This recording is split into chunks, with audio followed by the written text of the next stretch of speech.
this one man, his candidacy has been able to help reshaping the nation's political landscape. It has made a whole lot of people, know that that the country can actually work, but there are actually just some elements amongst ourselves that have actually put the country in a standstill. There are actually some particular set of elements that have held the country hostage, and it has also helped us to have the knowledge that this country has all it takes to be bigger and better than where it is today. So this election has also bettered, it has helped us to, it has helped made emphasis on visionary and accountable leadership, which you and I know that they are very essential, for fostering an environment of creativity. Nigerians are particularly very creative. It helps to foster an environment where creativity and innovations, to encourage national productivity. And that's where the, production to consumption that this one man has been able to, sum whatever it is he wants to do for Nigeria, or one of those things that he wants to use, to get Nigeria working again. The emergence of this one man is also espouses, values such as transparency, accountability, and respect for diversity. In as much as we have a lot of people, trying to paint him in the light that he is not, he has been able to show how a transparent. He has also been able to show that he can work and make Nigeria a better place, by being transparent, which he has also proved in his past, in his past administration as the governor of Anambra State.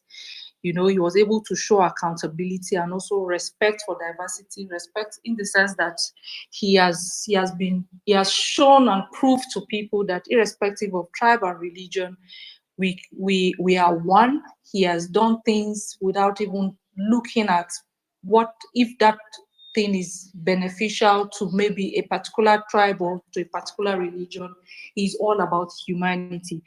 This is one thing that the country is becoming very conscious about, and this 2023 has also bettered this, and a whole lot of us that probably might have fallen in the category of being bigots either directly or indirectly, have been able to actually retrace our steps. And then the 2023 election has also actively encouraged young Nigerians to become participants in the political process. Before now, most of us don't even care who is the president, who is this or who is that. All we know, we're in a country where we have a president and we have governors. Nobody cares who is who. Nobody cares what anybody is doing or what anybody is doing with our resources. But this election has been able to, bet a lot of, young, has actively encouraged young Nigerians to become, participants in political processes, which has led to the increase of voter registrations across the country, which has also inconvertibly, reawakened the political consciousness of young Nigerians. Before now, nobody cares, just like I said, but everybody wants to know what happens and who is doing this and why that is done because of this singular person that gave Nigerians that hope that Nigeria could actually, can actually work, and not just work for some certain class of people, but every class and everybody, as long as you're a citizen. The 2023 election will forever go down in the annals of Nigerians. Annals of Nigeria, the political history as one of the country's most keenly, contested. So in going to this, in trying to talk about this particular topic, I wanted just to do a little reminder, as regards to what the 2023 election bettered and how far we have come thus far. So I think having what did they call it, obedient movement as a nation as a national movement, it starts with some certain, like, let's put it like how to start, a national movement as a whole. First, you need to choose your course. I think that is the first one. What are we for? What are we against? And what are we passionate about? When we say what are we for, is what do we stand for? As you all know, the Obedient movement stands for good governance and standing with the truth, irrespective of whose ass is being God. That is like the shortest, explanation of what this movement already stands for, which I think by all means we need to remind ourselves.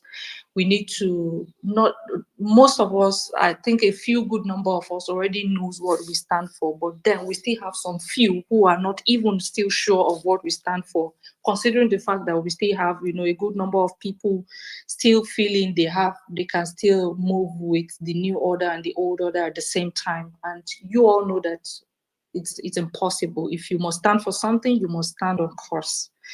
And then what are we against? We obviously know what we're against. What we're against is the old order of where people, there's no transparency. Everybody, we're in a country where it's some selected few that actually we have nepotism, people trying to just, embezzle the resources of Nigeria. The resources that's meant to be for the citizens of Nigeria is only meant for some particular number of citizens in Nigeria. So that is what we're against. We're against anything that has to do with such kind of huge divide, misappropriation of funds, fraud, and trying to correct the system just so that there's going to be an enabling environment and a level playing ground for everyone. So what are we passionate about? As one of those things why we're choosing our course is the fact that we are passionate to see that Nigeria works. And we're passionate in the sense that we are not open for Nigeria to just work for our own interest alone, but to work for the whole citizens, like working for everyone. Let Nigeria work for that poor man. Let Nigeria work for that middle class, rich, and everyone. Let it not just be some selected few like the rich amongst us that are, only the country is working for. So then secondly, the next thing is in trying to build, make a movement, a national movement, is you have to start reading up. You have to start learning about, current social, political, and economic situations of in relations to your course. In relations to our course, basically is ensuring that we have good governance and we have the right people there, that's going to help us foster, various things that bedevils us. So, e.g., we can take examples from from countries like Senegal.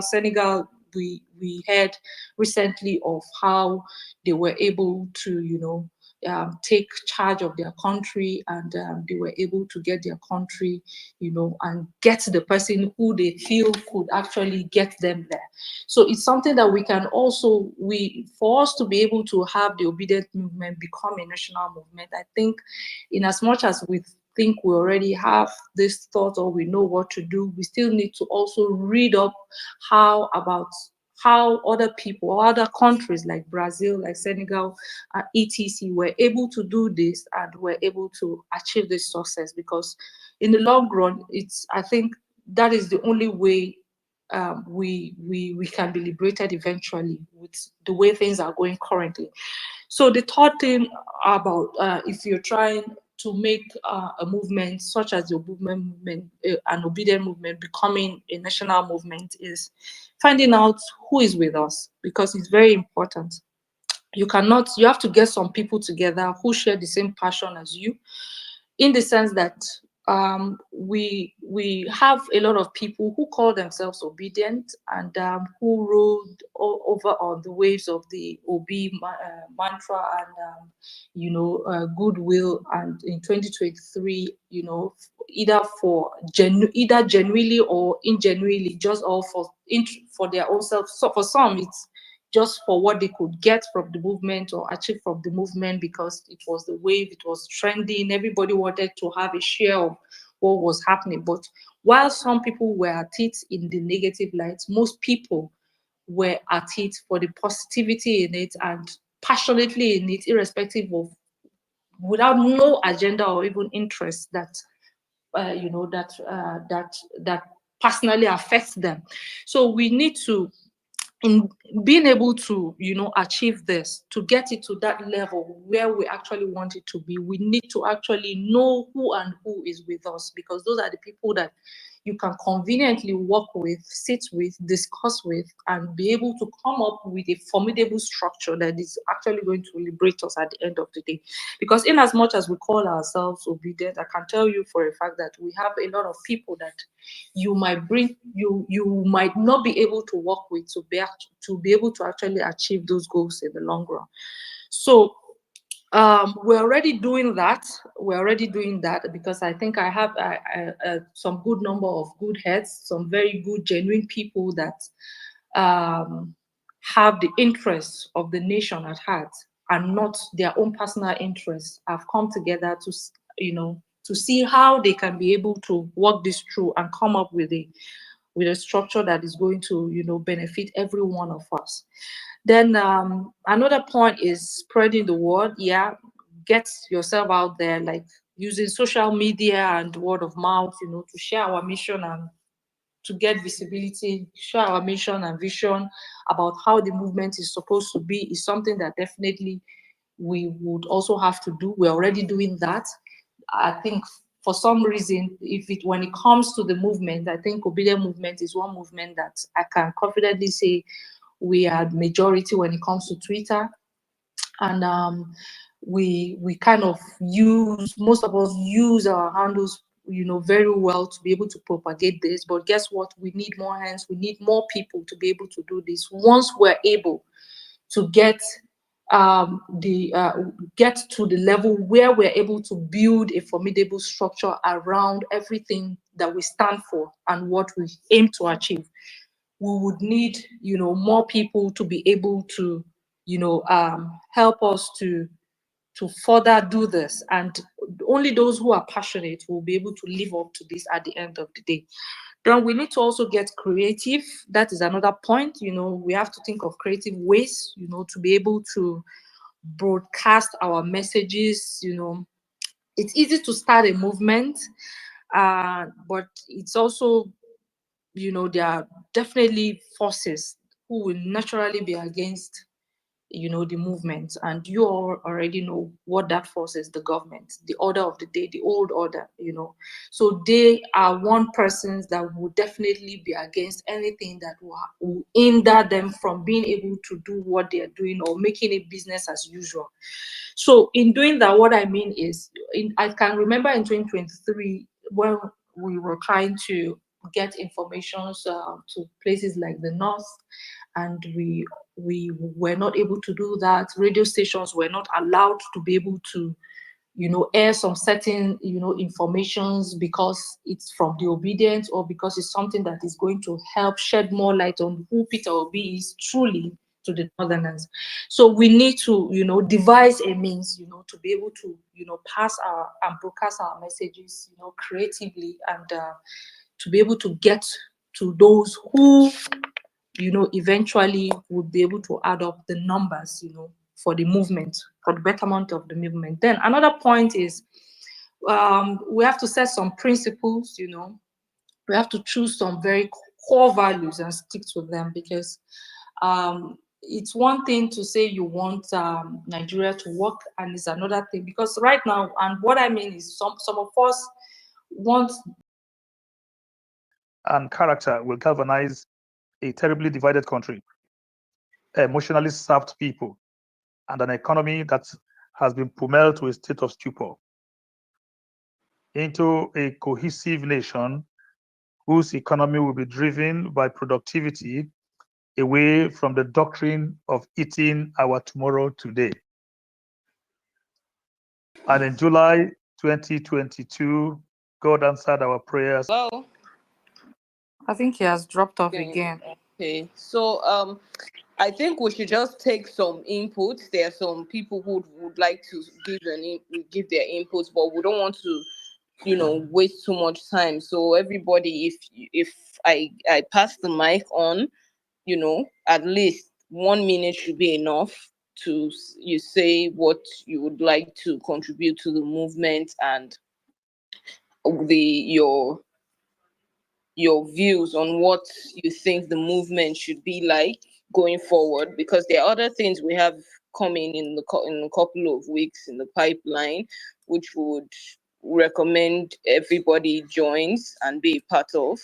So we would like to this space is not, let me just mention that this space is not to divulge most of our strategic planning as to the way forward. It's just a space to bring everyone on board to engage with, obedience, so we can have the same mindsets going forward. So they wouldn't be, oh, I didn't know this or that, or different, too much differences. I know there will be a couple of differences, but this is just for us to be on the same page when it comes to ideologies. So um hello, Pastor Ime, are you back?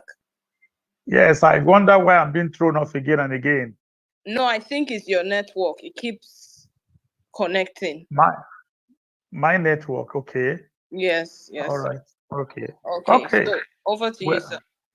Okay, again. Well, pre-political 2023, many political support groups were born, including the one led by me.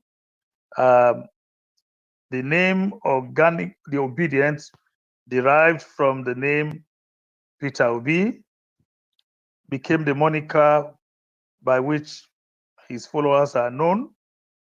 Obiism became our philosophy, a principle of governance that promotes productivity as the panacea for consumption, remedy for depreciation economy.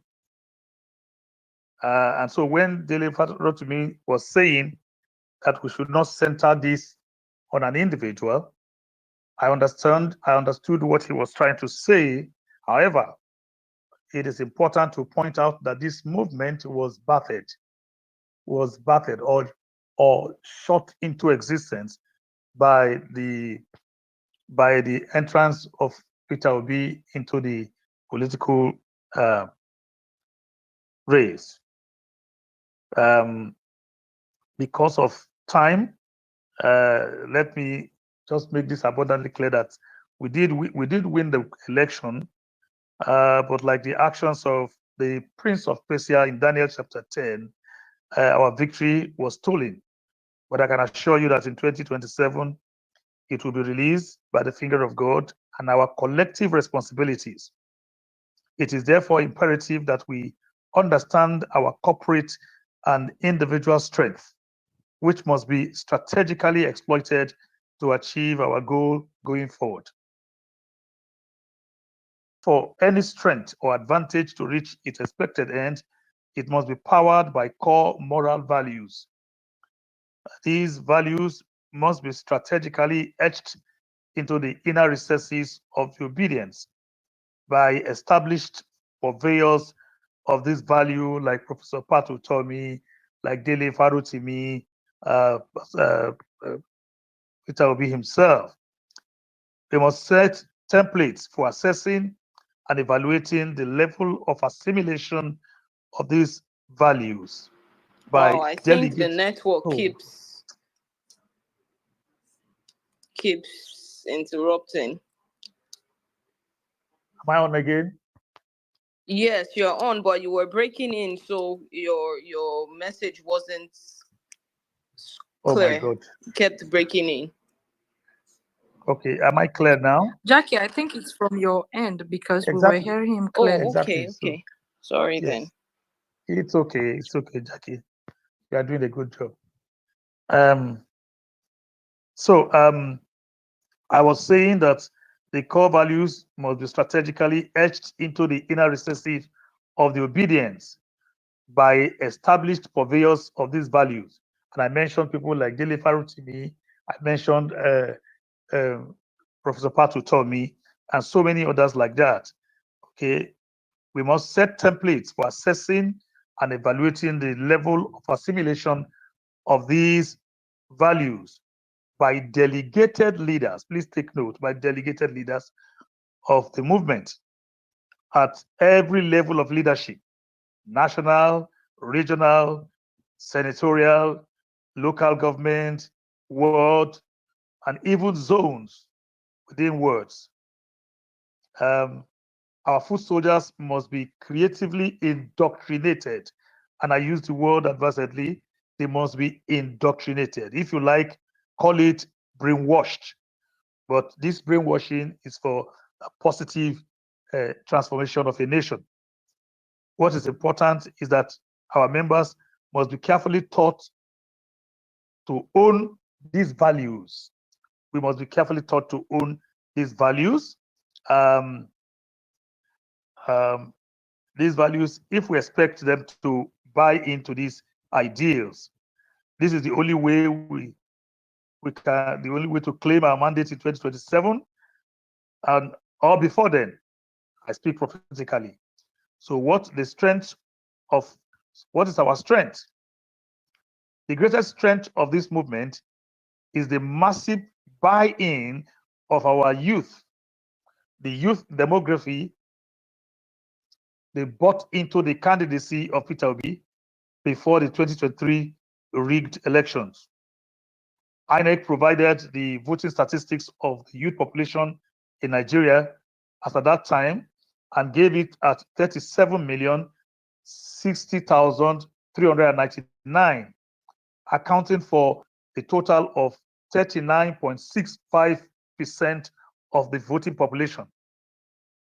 Okay, and voters between the ages of 18 and 34, while 33,413,591, which also accounts for 35.75%, were middle-aged persons between the ages of 35 and 49, not 50, 49. That means that cumulatively, almost 70% of our voting population were in their youth or just about to leave the youth platform, because I hear that now that once you are 50, you have left the youth platform, but at 49, you are still a youth. We looked at this, and I looked at this, and I can tell you that more than 45% of these 70% are obedience. If we have 45% as obedience, we ought to outrightly win any election in Nigeria. If these are strategically harnessed into a well-structured organic army of obese or obedient, it will be difficult to beat us in 2027. You see, I keep repeating 2027 because that's the goal. Pre-2023 elections, the political vehicle that ferried Peter Obi through the elections made a fundamental miscalculation when they shied away from incorporating the obedience into the mainstream of the party administration. Frustrated by the actions and inactions of the Aburi-led Labour Party, many support groups like mine, my organization POM, were left to fund pre-election activities with our limited resources. Going forward, I believe that there is an urgent need for a central organizing body that will harness the activities of the groups. I think I heard Professor Utomi talking about that earlier today. Please note, an attempt to ask these support groups to collapse their structure into one central unit will not work, as many of these serious conveners and their groups have invested massively in their structure. And when I say invested massively, I'm not talking about funds now. I'm talking about energy, effort. Okay, we must allow the groups to remain as caucus structures, but with a central command post that will incorporate leaders of these groups as leaders in the central authority. This central authority must be sanctioned by the, by the star of the movement, by the name that propels the movement, and that's Mr. Peter Obi. Our principle must be made to understand that his fraternity with these major support groups, no matter how infrequent, is the oil that will lubricate the engine of these structures and reignite the passion for change. Many support groups already have their structures in not less than 30 states of the Federation. What is required, therefore, is to re-inculcate our core moral values through the central working team. It is said that repetition is the law of deep and lasting impression. So we must repeat these core values to them consistently of transmitting the information. We have time on our hands to ingrain these moral values into our obedient citizens before 2027. So what will be, I told you I have to race through this. What should be our core moral values? And I have itemized them. 1, honesty. 2, courage. 3, responsibility. 4, industry. 5, integrity. 6, cooperation. 7, accountability. 8, justice. 9, loyalty. Loyalty to the cause. As you're aware, moral value play a crucial role in the political system of any nation. It shapes the way the nation's legislation and policies are formed. Dele Farotimi was talking about our legislators who have become a disappointment to a lot of us. And so, if they were properly schooled, if the values were ingrained into them, it will be difficult for them to do what they did, what they are still doing in the House. And so, I'd like to end my talk here that these values need to be expanded. I have written details about those values, but time will not permit me because I actually have another assignment for for 9 o'clock this evening. I didn't know I was going to spend this much time here. Thank you so very much for the time that you have offered me. I am grateful. God bless you. Thank you so much, Pastor Ime-James. We appreciate you. Very powerful message you've given us on values, and I'm sure we're going to take back everything being said in this meeting. We're going to take back, and we're going to bring out a standard write-up on it, and we'll share that, and we'll start working with what has been said here, and other things we have working on. So thank you very much. We appreciate you, sir. Thank you very much. Thank you. Thank you. Okay, so now I will just give us 20 minutes. We'll take inputs. I know it's not most of our key speakers have gone, so we'll just like to get inputs on the topic, which is redefining the movement, the obedient movement. So anyone, you could just request for the mic and I'll call you up.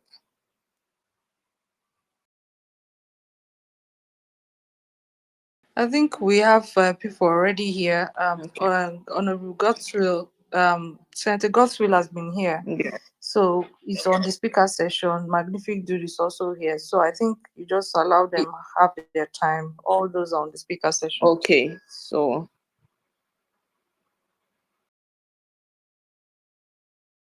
Honorable Godswill, please, over to you then, Magnific. Oh, thank you. They have some great speakers today, which is good. I mean, we've been listening to some great speakers. So my contribution is going to be short. I'm going to make this quick. As we begin to configure the structure of the obedient movement, I'd like us to have something, something primary that we're going to be thinking about, okay? So I just saw a headline from one of the Nigerian media. It said, fleeing villagers storm Zamfara government house seeking protection from bandits. This headline could quickly become the narrative for states all across the country. And my question, or my suggestion, or my input is about, we have to keep thinking about the urgency of now. Because since we know that this rot in Nigeria, as it concerns insecurity, killing, criminality, depreciating economy, cannot continue in perpetuity. How much time on the clock do we have before the system becomes irredeemable and the lights will have to be turned off? That is what I want us to be thinking about. Thank you. Yes, thank you, Mr. Godswill. You're right, and I feel if we do as a people organize ourselves and work towards a goal, then we can achieve that safer and secured Nigeria. It's not going to happen overnight, and nothing that we are wishing for or praying for is going to happen overnight. It takes time and it will take a lot of work and effort. So I think in due time, if we all can come together and work in strengthening ourselves, we would achieve that, where we can all say, okay, Nigeria is where we can all truly call home. So I'm going to go to the next speaker, which is Joe Paul. So Joe Paul, you can take the floor, please. Let Magnific Jude go first, because I think he has also been here for a long time. Let him go first. I am part of the organizers. Joe Paul, thank you very much. I appreciate you, everybody. Good afternoon from my end. Yeah, Ms. Jackie, I sent you a message several times. I reached out to you so that you can reach out to me for us to chit chat about this. I personally, I was called. My attention was called to this. I just want to say this real quick. Oh, sorry, Magnific Dude, I didn't see your message. I don't know on what medium you sent Yeah, it on. check your inbox. I did send you a message when the first day you came up at Steve's space, where Ira Chief was talking about waiting on structure forever. She does not know what's happening, why we still haven't done anything. Oh, my apologies. I didn't see any message.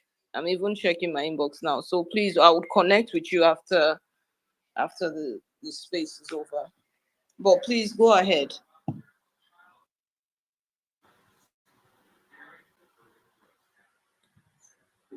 I think, Hello? yeah. Can you hear me Yeah, now? Magnific, go ahead. You are audible. Yeah, can you hear me now? Yes, go ahead. Go ahead. We can Okay. hear you. Yeah, but here is my simple take to this. I commend you guys' effort. I appreciate you guys trying to get things done and putting things in proper perspective. But we have, most of us, I would speak for those that are working behind the scene.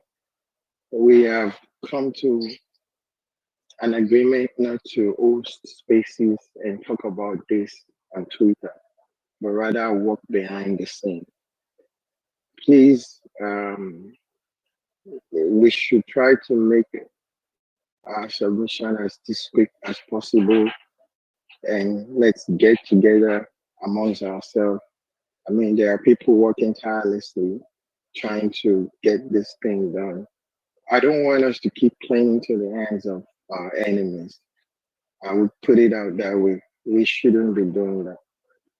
Um, Personally, I just think if you guys would permit me, we could change the topic of this space so that we can talk about something that would, you know, be more interesting to all, rather than having these people here looking at us and laughing and trying to understand our next move. We shouldn't be doing this. So please, I just beg of you. But other than that, it's a wonderful space. keep the space going. But understand that there are people that are not supposed to be here listening and taking note of what we're doing. You might not divulge information, but they are not dumb. So I just want to say that real quick. I yield for now, and thank you very much. Hello, thank you, magnific dude. Your submission was heard, and basically I want to state again, this is not a space to divulge our plans or strategies or anything. It's just to get and reach as much obedience as spaces. I am agree with that, but I'm also of the view that we should not completely keep obedience in the dark. There are certain things that we should let people know, and that will help carry everybody along than to hold people in suspense. Some people are already getting fatigued, disenchanted and all. And what keeps hope alive is certain, for example, in handling a major project like structuring the video movement, it is huge, it's enormous. And we understand that there's a lot that needs to be done.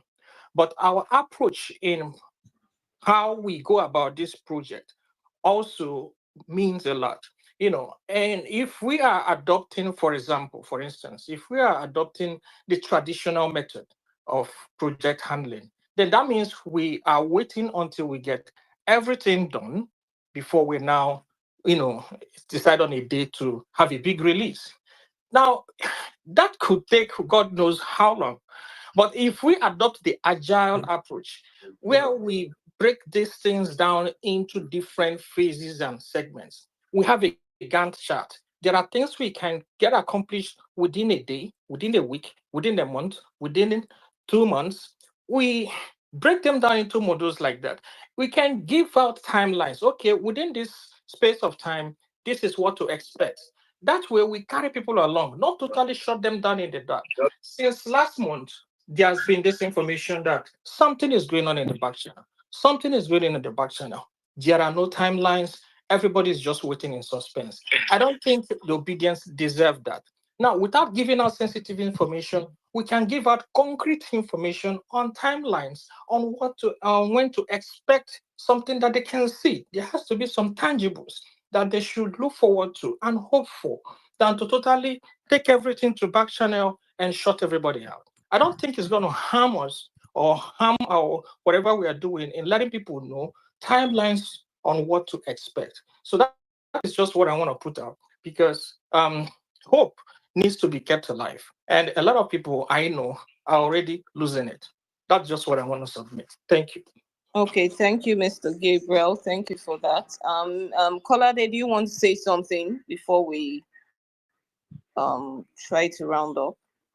Yes, I wouldn't mind. Yes, please go ahead. All right, thank you so very much.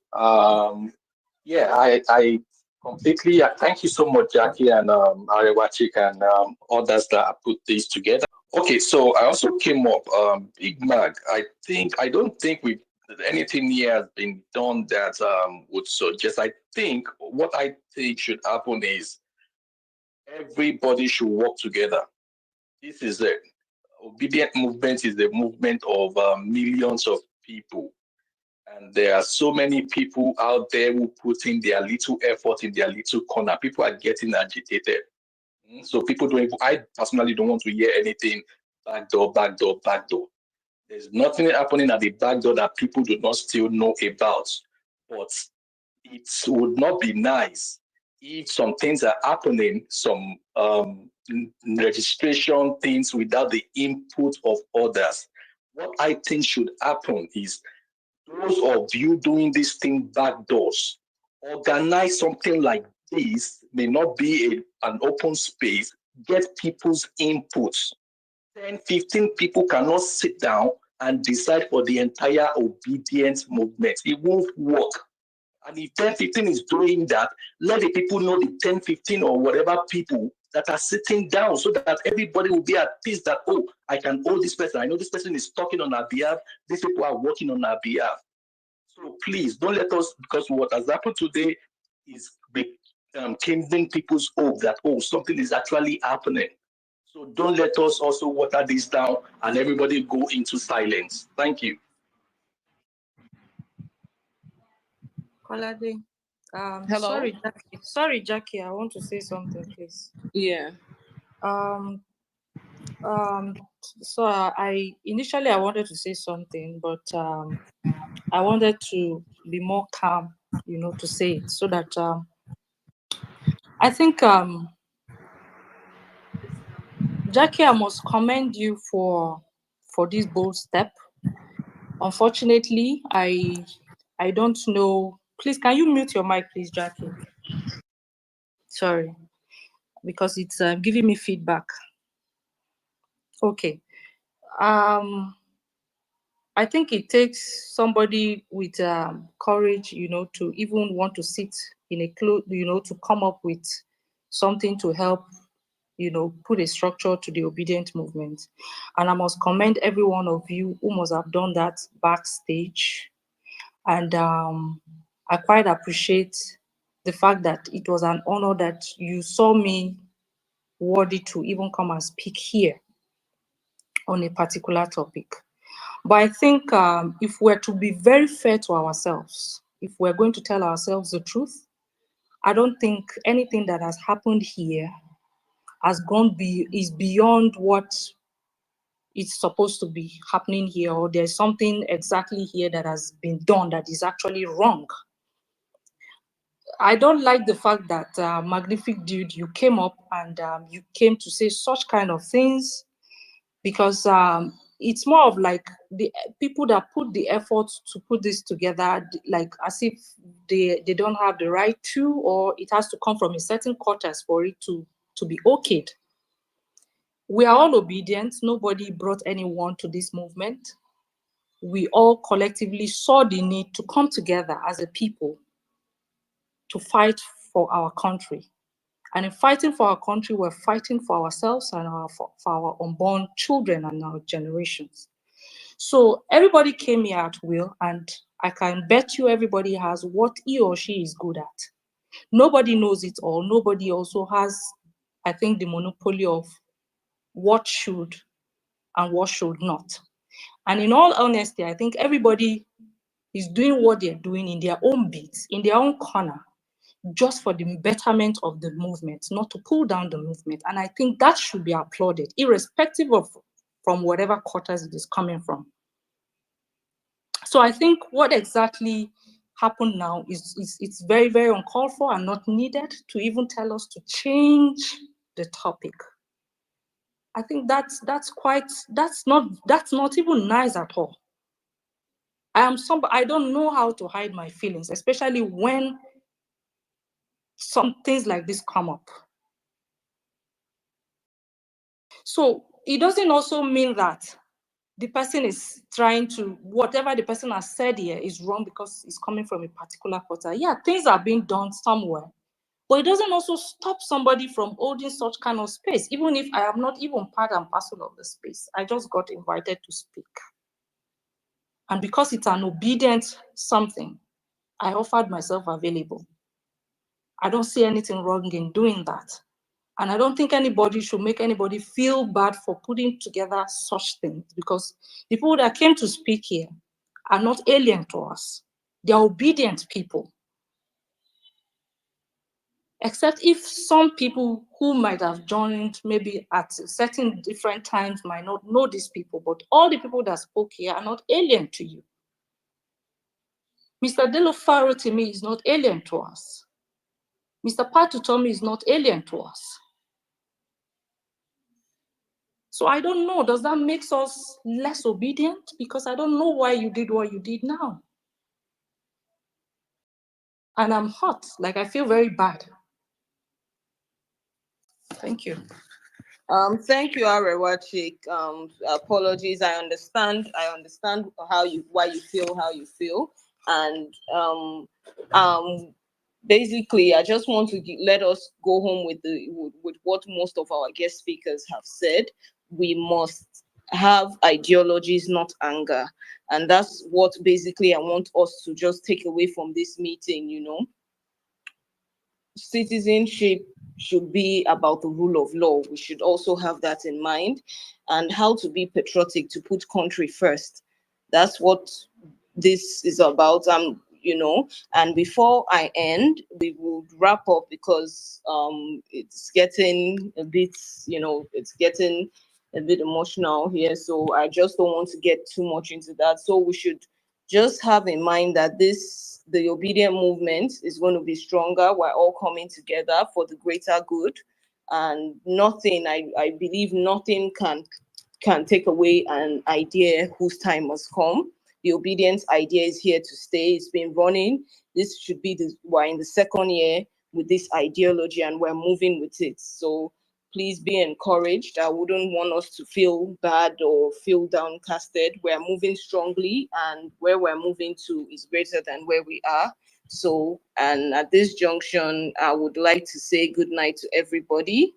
And Arewachik, thank you to all our guests, Mr. Dele Farotimi, Professor Utomi, and Pastor Ime, Joe Paul. We want to say thank you all. I'm sorry, Miss Pearls wasn't feeling too good. She had, gone under. She had some emergency, so she couldn't join us. And we want to say thank you to everybody who joined the space, both the listeners and those who spoke, who gave their input. We want to say thank you, and we would have another space just to share ideas. It's not that we're divulging information, just saying civil communication with each other and making a headway. So thank you, everyone, and I yield the mic for the night, and good night, everybody. Arewachik, if you don't mind, you could end from your end. Thank you so much, Arewa. You came in at such a time, to save the day. Thank you so